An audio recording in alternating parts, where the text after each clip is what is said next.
નમસ્કાર, ન્યૂઝરૂમના વિશેષ રજૂઆત ગર્જનાત સાથે હું કિશન કાટલિયા આપનું સ્વાગત કરું છું। આજે ચર્ચા કરવી છે ગુજરાતને હચમચાવી દેવા મુદ્દાની।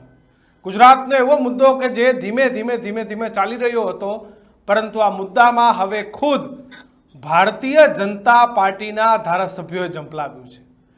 ભાજપનો એક વર્ગ દીક્ષિત કે જે આખો કેશુબાપાના નામ લેવાથી ડરતો હતો, અને મહત્વની વાત તો એ કે ચાલુ ધારાસભ્ય, ચાલુ મિનિસ્ટર, આ તમામ લોકોએ હવે પત્ર લખ્યો છે ને સુરત ફરતે જે રિંગ રોડ છે તે બની રહ્યો છે તે રિંગ રોડમાં સ્વર્ગસ્થ કેશુબાપાનું નામ આપવા માટે માંગ છે તે કરી રહ્યો છે। એમાં પ્રફુલ્લ પાનસરિયા, પ્રવીણ ઘોઘારી, કુમાર કાનાણી, એટલે કે હવે કેશુભાઈને લઈને રાજ્યનું રાજકારણ ફરી ગરમાઈ ગયું છે। ગુજરાતના રાજકારણના સૌથી મોટા અને મહત્વના સમાચાર કહેવાય કે એક સમય હતો કેશુબાપાનું કોઈ નામ નતા લેતા, પરંતુ કેશુબાપાના પુત્ર ભરત પટેલ બાદ હવે ભાજપના દિગ્ગજ નેતાઓ છે તે મેદાને આવ્યા છે। ભાજપના 5 ધારાસભ્યો અને 2 મંત્રીઓનો સણસણતો પત્ર છે તે લખવામાં આવ્યો છે।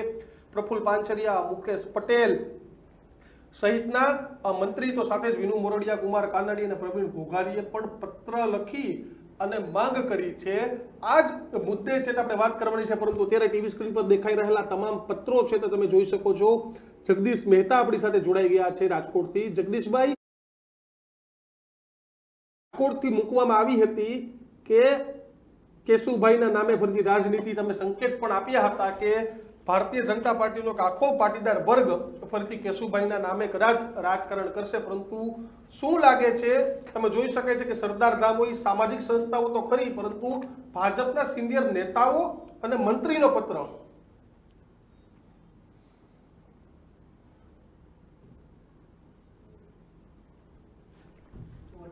તો આ પત્ર લખવામાં આવ્યો છે દીક્ષિત, જેમાં વિનુ મોરડિયા, કુમાર કાનાણી, પ્રવીણ ઘોઘારી, મોનુ પટેલ, મુકેશ પટેલ, ધારાસભ્ય, મંત્રીઓ, આ તમામ લોકોએ સુરતના જે મેયર છે દક્ષેશ મેવાણી, તેમને સંબોધિત કરીને આ પત્ર લખ્યો છે, જેમાં સુરતનો જે આઉટર રિંગ રોડ છે તેને કેશુ પટેલનું નામ આપવામાં આવે। દીક્ષિત 6 જેટલા પાટીદાર ધારાસભ્ય, તમામ ધારાસભ્યએ, અને દીક્ષિત ગુજરાતના રાજકારણમાં કેશુબાપાનું નામ લેતા ડરે છે। જ્યારથી નરેન્દ્ર મોદીએ ભાજપના સર્વસ્વ બન્યા છે, જ્યારથી વડાપ્રધાન નરેન્દ્ર મોદીએ ભારતીય જનતા પાર્ટીના એકમાત્ર દિગ્ગજ નેતા બની ગયા છે, ત્યારથી આ તમામ લોકો એ કેશુબાપાનું નામ લેતા ડરે છે। એવામાં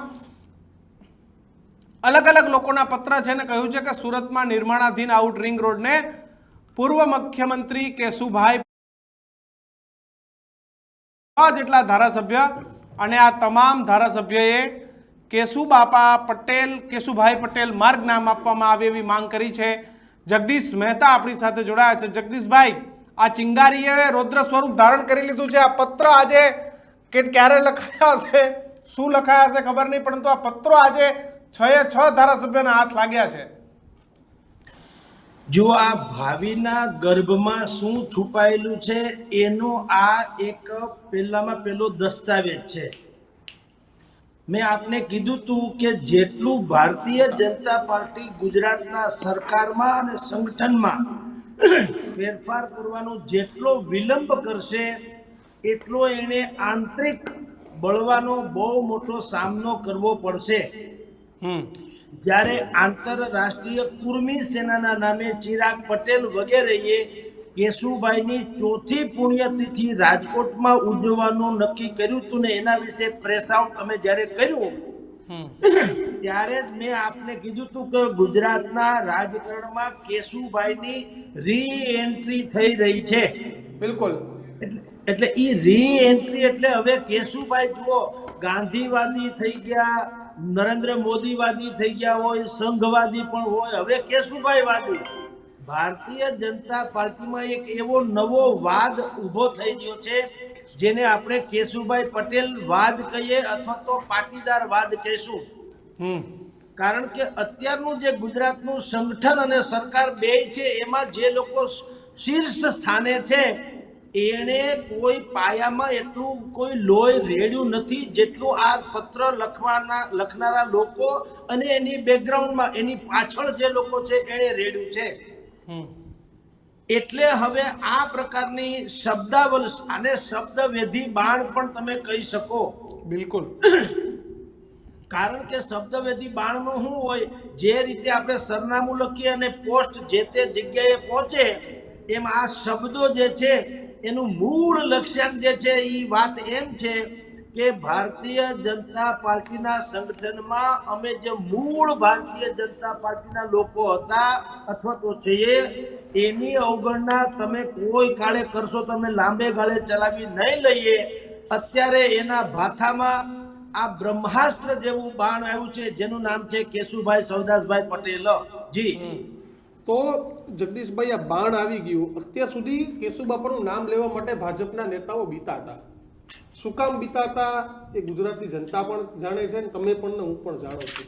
તો અચાનક હિંમત કેમ ખુલી ગઈ? હિંમત ખુલવાનું સાહેબ ચોખ્ખે ચોખ્ખું કારણ એ છે કે બધાને એવો સંકેત મળી ગયા છે કે વર્તમાન સરકાર જે ભૂપેન્દ્રભાઈ પટેલની છે એ લગભગ દિવાળી સુધી છે, અથવા તો હંગામી જ છે, પરમનન્ટ નથી. અને રીસફલિંગ થવાનું જ છે, એમાં કોઈ સંશય નથી. આપની જાણ ખાતર દીક્ષિતભાઈ, કિશનભાઈ, આવતીકાલે જ મુખ્યમંત્રીશ્રીએ કારોબારીની બેઠક બોલાવી છે, જે સામાન્ય રીતે કેબિનેટની બેઠક જે છે એ દર બુધવારે મળે, એને બદલે આવતીકાલે જ બોલાવી છે. અને અચાનક આ નિર્ણય કરવામાં આવ્યો છે. અમિત શાહના ગુજરાત પ્રવાસ પછી આ રીતનો ગુજરાત સરકારનો તાત્કાલિક કેબિનેટ બોલાવવાનો નિર્ણય જે છે એ પણ ઘણા મોટા સંકેતો આપી જાય છે. અને અત્યારે જે આ પત્ર તમે ઓન સ્ક્રીન બતાવી રહ્યા છો એ પણ એનો જે ભાગ છે. મેં આપને ભૂતકાળમાં કીધું હતું કે જેટલા લોકો ધારાસભ્યો કનુ કાનાણીથી માંડીને જેટલા પણ ધારાસભ્યો અત્યારે બ્યુરોક્રેટ્સની સામે ફરિયાદો કરી રહ્યા છે, અથવા તો એમ એલાન કરે છે કે ભાઈ કોઈ ભ્રષ્ટાચાર કરે અથવા તો કોઈ પૈસા લાંચના માગે તો પેલા અમને મળજો, આ પ્રકારની જે બધી વાતો થવા માંડી હતી, ત્યારે પણ મેં આપને કીધું હતું કે આ બધાને અત્યારે કોઈ પ્રજા ઉપર કરુણા પેદા અમથી થઈ નથી. બધાને ખબર છે કે દિવાળી એટલે કે દશેરા પછી, દિવાળી પહેલા કે દિવાળી પછી નજીકના ભવિષ્યમાં ભારતીય જનતા પાર્ટીની સરકાર અને સંગઠન બેયમાં આમૂલ ફેરફાર આવવાના છે. એટલે દરેક માણસોએ પોતે આંગળી ઊંચી કરી આ પત્ર દ્વારા અને મેસેજ આપ્યો છે હાઈકમાન્ડને કે તમે ગમે તેમ કરો, અમને પણ અવગણતા નહીં, અમે લાઈનમાં છીએ. જગદીશભાઈ, સુરત એવું શહેર કે જેને 2017ના પાટીદાર આંદોલનમાં ભારતીય જનતા પાર્ટીને બતાવી દીધું હતું કે અમે શું છીએ, એનાથી આગળ જાય. અને આ એ જ સુરત અને ત્યાંના આ પાટીદાર ધારાસભ્ય કે જેને આખા ગુજરાતમાં પટેલોમાં દીક્ષિત પહેલી હિંમત સુરતના ધારાસભ્ય કરી. અને આ બધા જગદીશભાઈ, આ બધા એ ભાવનગર અને અમરેલી બિલોંગ કરે છે અને જુનાગઢ થી બિલોંગ કરનારા લોકો છે તમામ. પણ ફ્લેશબેકમાં તમે જગદીશભાઈ જાઓ તો 2012માં કેશુબાપા વખતે જીતવી વખતે આ જ સુરતે પંપ માર્યા હતા. કેશુબાપા તમે આગળ વધો બેઠા, પછી બાપાને આગળ વધારી દીધા ને કોઈ બેઠું ન રહ્યું. 17માં હાર્દિકને આગળ વધાર્યો અને હવે આ 24 આવી ગઈ. જુઓ સાહેબ, આની ભીતરમાં પણ નેરો પાટીદાર વાદ છે. અને સૌરાષ્ટ્રના ધારાસભ્યો ક્યારેય સૌરાષ્ટ્રની બહારના મુખ્યમંત્રીને સહન કરી શકે નહીં, અથવા તો વધુ લાંબો ગાળો હોય તો સહન કરી શકે નહીં. તમે જે સુરતનો જિક્ર કરો છો, સુરત અને સૌરાષ્ટ્ર એ એક જ મકાનના બે ભાગ છે. જેમ રાંધણિયું છે અને ઓસરી છે, એવું છે આ. અમારું જે રાજકોટ છે અથવા તો સૌરાષ્ટ્ર જે છે એ રાંધણિયું છે અને સુરત છે અમારું ફળિયું છે. એમાં બધા ખેલ પડે. એટલે સુરતમાં તો સૌરાષ્ટ્રમાંથી જે કંઈ કાંકરી ચાળો કે ઈશારો થાય એના જેવું થાય. એટલે અત્યારે તમે જે 6 ધારાસભ્યનું કહો છો, એમાં 2 તો સિટિંગ આપણે મિનિસ્ટર છે, મંત્રીશ્રી છે અને બાકીના એમએલએસ છે. તો વિચાર કરો કે આ બધાનો હવે ધીરે ધીરે જાડુ થશે. હજી તો આ મેં કીધું ને શરૂઆત થઈ. શાયદ દીક્ષિતભાઈ આપની જ આ ચેનલ છે જેણે સૌથી પહેલા આ વાત બ્રેક કરી હતી, કારણ કે અમે લોકોએ એક સ્ટોરી કરી હતી કે ભાઈ કેશુભાઈની રી એન્ટ્રી ત્યારે કેટલાક લોકોને આશ્ચર્ય થયેલું કે ભાઈ કેશુભાઈ દિવંગત થયા, એને 4 વર્ષ થઈ ગયા, હવે એની રીએન્ટ્રી કઈ સમજાણું નહીં. ત્યારે મેં આપની ચેનલમાં કીધું હતું કે ભાઈ પોલિટિક્સમાં જીવતા હાથી કરતા મરેલા હાથીની જેમ કિંમત વધુ ગણાય છે, એવું પોલિટિક્સમાં પણ હોય છે. કેશુ બાપાની પ્રતિષ્ઠા ચરમસીમાએ છે. જે તે સમયે જે વસ્તુ થઈ હતી ખરડાની તે ભૂલી જાઓ. અત્યારે જે બધા પાસે પ્રજાની સન્મુખ જેટલા પણ પોલિટિશિયન્સ છે એના કમ્પેરમાં કેશુભાઈ લાખ દરજ્જે સારા, એવી તો પ્રજામાં છાપ છે જ.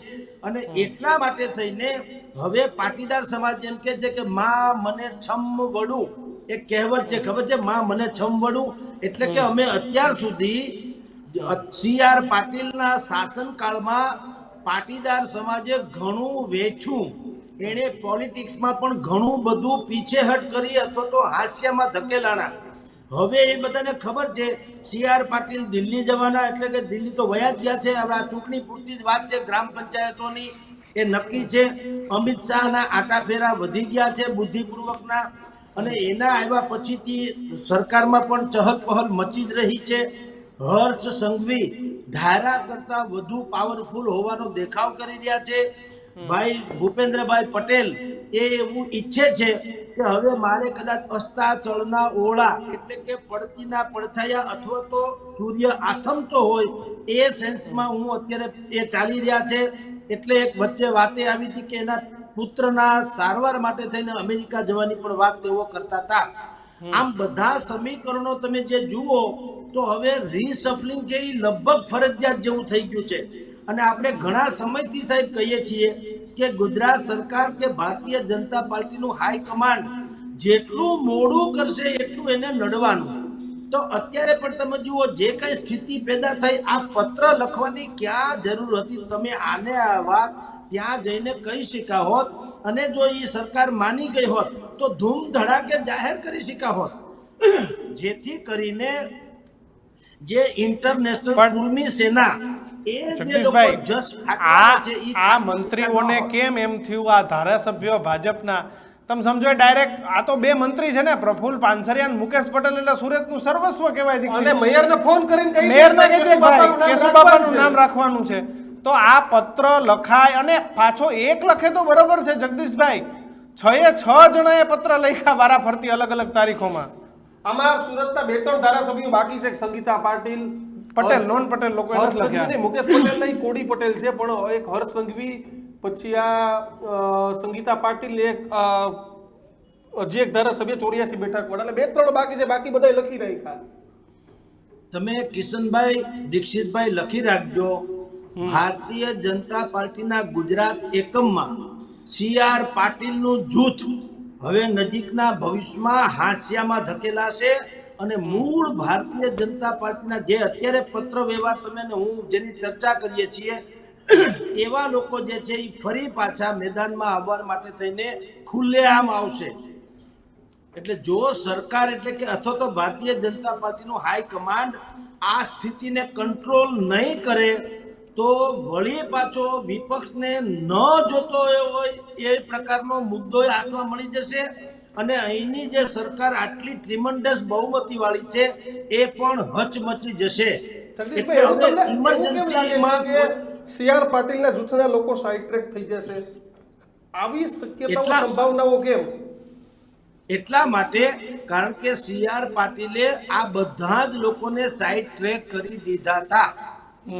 જે લોકોને કાલ સુધી કોઈ ભાઈ ઓળખતું સુદ્ધા નતું, એનું યોગદાન તો જુદી વાત છે, ઓળખતું ઇન ધ સેન્સ પોલિટિકલી દ્રષ્ટિએ કહું છું, તો એ જે રીતે એનો ચહેરો હોવો જોઈએ એવી બધા લોકોને પદ નથી મળ્યું. કાલ સવારે કોઈને નામની ખબર નથી, અત્યારે ભારતીય જનતા પાર્ટીના શીર્ષ સ્થાને છે. તો એનો કચવાટ તો અનેકો વખત અખબારોમાં ને ટેલિમીડિયામાં પણ રજૂ થઈ ચૂક્યો છે. દિલીપ સંઘાણી, જયેશ પટેલ, જયેશ રાદડિયા આપણે બધા જાણીએ છીએ, આ બધાએ પણ વાત કરી છે. સુરેશભાઈ કે જુનાગઢના ધારાસભ્ય છે તો એણે વાત કરી છે. અત્યારે આ કનુભાઈ કનાણી તો ક્યારનાય પત્રો વ્યવહાર કરી જ રહ્યા હતા. કચ્છના ધારાસભ્ય છે, એણે કીધું બહુ મોટો ભ્રષ્ટાચાર થાય છે. અમરેલીના ભારતીય જનતા પાર્ટીના નેતાએ કીધું અમારે ત્યાં પણ ભ્રષ્ટાચાર ચરમસીમાએ છે. પણ બધાયનું ગોત્ર કે તમે કુળ જુઓ તો બધાય પાટીદાર છે મોટા ભાગના. એટલે હવે જગદીશભાઈ, આ આપણે પ્રી પ્લાન હોઈ શકે છે. એક તરફ ચિરાગ પટેલ એ બધા ભારતીય જનતા પાર્ટીમાંથી, વરુણ પટેલ ભારતીય જનતા પાર્ટીમાંથી, આ ધારાસભ્યો ભારતીય જનતા અને ભરત પાર્ટીમાંથી પટેલ એક બાજુ એરપોર્ટની માંગ કરે, એટલે આ બધું પ્રી પ્લાન હોઈ શકે છે. એને પરિમલ નથવાણી સમર્થન આપે, અને હવે સુરતથી આ અચાનક જ, એટલે કે કેશુ બાપાની તમે કીધું એમ કે રાજકીય રીતે એન્ટ્રી ગુજરાતમાં અચાનક જ થઈ ગઈ. અને ઢાળ ગોતતા હતા ને ઢાળ મળી ગયો આ બધાને. બિલકુલ સાહેબ, એમાં એવું છે, એક બે શક્યતા હોઈ શકે. જે લોકો ભારતીય જનતા પાર્ટીની વિરુદ્ધમાં અત્યારે છે, કમસે કમ હારે નથી એવા ચિરાગ પટેલ જેવા જેટલા પણ પાટીદારો છે અસંતુષ્ટો, જે ભવિષ્યમાં બગાવત કરી શકે અથવા તો નવો મોરચો ખોલી શકે, એવા લોકોને પણ જુઓ જશ મળી ન જાય. કારણ કે કેશુભાઈના નામનું એરપોર્ટથી માંડીને કોઈ પણ ડિમાન્ડનો ઇનકાર કરવાની કોઈની ત્રેવડ નથી, બિલકુલ એને ના પાડવાની પણ સંભાવના ઓછી છે. એટલે કદાચ એનો કાઉન્ટર એટેક તરીકે પણ અત્યારે તમે જેને આપણી ચર્ચા કરીએ છીએ, કાઉન્ટર એટેક પણ હોઈ શકે કે આ જ ધારાસભ્યો અને મંત્રીઓ એમ કે ભાઈ રિંગ રોડને કેશુભાઈનું નામ આપો. હજી સંભવ છે કે કેશુભાઈના વિસાવદર, એનું જે મૂળ માદરે વતન છે, ત્યાં એની પ્રતિમાની કે એની સ્મૃતિ ભવનની પણ વાત થઈ શકે. રાજકોટ એને કર્મભૂમિ બનાવી, તો રાજકોટમાં પણ એક એનું મ્યુઝિયમ બની શકે, અથવા એના ઘરને આ પ્રકારે મ્યુઝિયમની જેમ વસાવવામાં આવે. કેશુભાઈના નામે અનેક પ્રકારના હોલથી માંડીને રોડે બનાવવામાં આવે. આવું હવે બનાવશે, પણ શું કામ? કારણ કે ઇન્ટરનેશનલ કુર્મી સેનાના નામે ભારતીય જનતા પાર્ટીમાંથી જ એક સમયના કટ્ટર હરીફ, ઓલા અત્યારે હરીફ બન્યા છે, તે એ લોકોનો લાભ ન લઈ જાય ને પોલિટિકલી નુકસાન ઓછું થાય, એટલે એક કાઉન્ટર એટેક તરીકે પણ આને આ કર્યું હોય. પણ એ એક બીજી વાત તમને કહું કે એ સંભાવના ઓછી એટલા માટે છે કે એના માટે તમારે ગધેડો કરવાની જરૂર નથી. તો તમે મુખ્યમંત્રીને કહી દીધું હોત, આ તો બે ચાર તમે કીધું તેમ પ્રમુખભાઈ પાનસરિયા બધા તો મંત્રી છે, એને કઈ મેયરને ટપાલ લખવાનું હોય કોઈ દી સાંભળ્યું? પણ આ મોટે પાયે બગાવતનું આ તમારી જાણ ખાતર બ્યુગલ છે સાહેબ, અને એ જતાવવા માંગે છે પાટીદાર સમાજને. જેટલા પણ જે 27-28, કોઈ 17%, કોઈ છે, કોઈ 23% કહે છે ગુજરાતમાં પાટીદારોની જનસંખ્યા, તો એ પાટીદાર મતદારોને અને પાટીદારના ભવિષ્યના કહું છું, ભવિષ્યના સૂત્રધારોને અને આખા કુંભાને એમ કહેવા માંગે છે કે હવે તમારે. જગદીશભાઈ, એવી પણ ચાલ હોઈ શકે કે ભાજપ જ એક કેશુબાપાના નામનું ફરીથી મુવમેન્ટ ઊભી કરવા માંગતી હોય, અને પછી એવું જતાવે કે જો કેશુબાપાના નામનો એરપોર્ટ બનાવ્યો તો પટેલોની માંગ ઉપર ડાયરેક્ટ બનાવી દે, તો તમે સમજો કે એની બહુ વેલ્યુ ન થાય, માયગા વગર માય ન દે. અને ભરત પટેલ ને ચિરાગ પટેલ કે હું કામ બનાવવું? ભાજપના ધારાસભ્ય માંગે ને બનાવી દેવું, તે થાય કે ભાઈ ભાજપે કીધું તું, અને પછી પાછળથી એનો જસ ખાટવાનો કે જો પટેલ સમાજની માંગ હતી, સ્વર્ગસ્થ બાપાના નામે અમે રોડ બનાવ્યો, રસ્તા બનાવ્યા, મ્યુઝિયમ બનાવ્યું, સંગ્રહાલય બનાવ્યું, એરપોર્ટ બનાવ્યું. આવું ભાજપ જ રાંધતી હોય એવું બને કે ભાઈ આગામી સમયમાં પટેલો દૂર થઈ જાય એમ છે, જે રીતે લોકસભાના પરિણામ આવ્યા અને વોટિંગ થયું એ પ્રમાણે? એટલા માટે નહીં, કારણ કે તમને ચાર એની પુણ્યતિથિ વહી ગઈ ત્યાં સુધી કેશુભાઈ યાદ કેમ ન આવ્યા એવો પ્રશ્ન પૂછી શકે લોકો. તમને ઇન્ટરનેશનલ કુર્મી સેનાના નામે ચિરાગ પટેલથી માંડીને જેણે પણ આ યોજના કરી, એણે ડિમાન્ડ કરી રાજકોટના એરપોર્ટની, પરિમલ નથવાણીએ પણ એને ટેકો આપ્યો, પછી તમને એમ કે આ કેમ સૂઝ્યું? એ પ્રશ્ન પણ હજી જવાબ છે, એટલે કે ઉત્તરહીન છે. એ પ્રશ્ન પૂછાય જ. એટલે સરકારે આ ઊભું નથી કર્યું. પણ હવે એક વાત નિશ્ચિત છે કે કેન્દ્રમાંથી એવા વાવડ આવ્યા હતા ભૂતકાળમાં પણ કે ભાઈ આપણે આ ગાડું ગબડાવીએ છીએ, એ એમને જો હાલતું હોય તો હાલવા દો, કોઈ પણ ભોગે. અને એને કારણે ભારતીય જનતા પાર્ટીના મૂળ જે કેટલાક લોકો છે, હું અનેકો સંસદ સભ્ય લેવલના લોકોની પણ વાત કરું છું, ધારાસભ્ય લેવલની પણ વાત કરું છું, પ્રવક્તાઓની પણ વાત કરું છું, બધા જોડે અમે વાત જ્યારે કરી, એ લોકોએ ઓફ ધ રેકર્ડ કહું છું, ઓફ ધ રેકર્ડ કીધું છે કે સાહેબ જો આ પ્રકારે ભારતીય જનતા પાર્ટી જે રીતે અત્યારે ચાલે છે એવું ચાલ્યા કરશે તો સત્યાનાશ થઈ જશે. માટે આમાં કોઈ પણ ભોગે સુધારો કરવો જરૂરી છે, અને એ સુધારાને કારણે જ આ અત્યારે બ્યુગલ ફૂંકાણા છે, અને ફૂંકાણા છે એ બગાવતના સ્વરૂપે ફૂંકાણા છે, રણનીતિના સ્વરૂપે નહીં. જી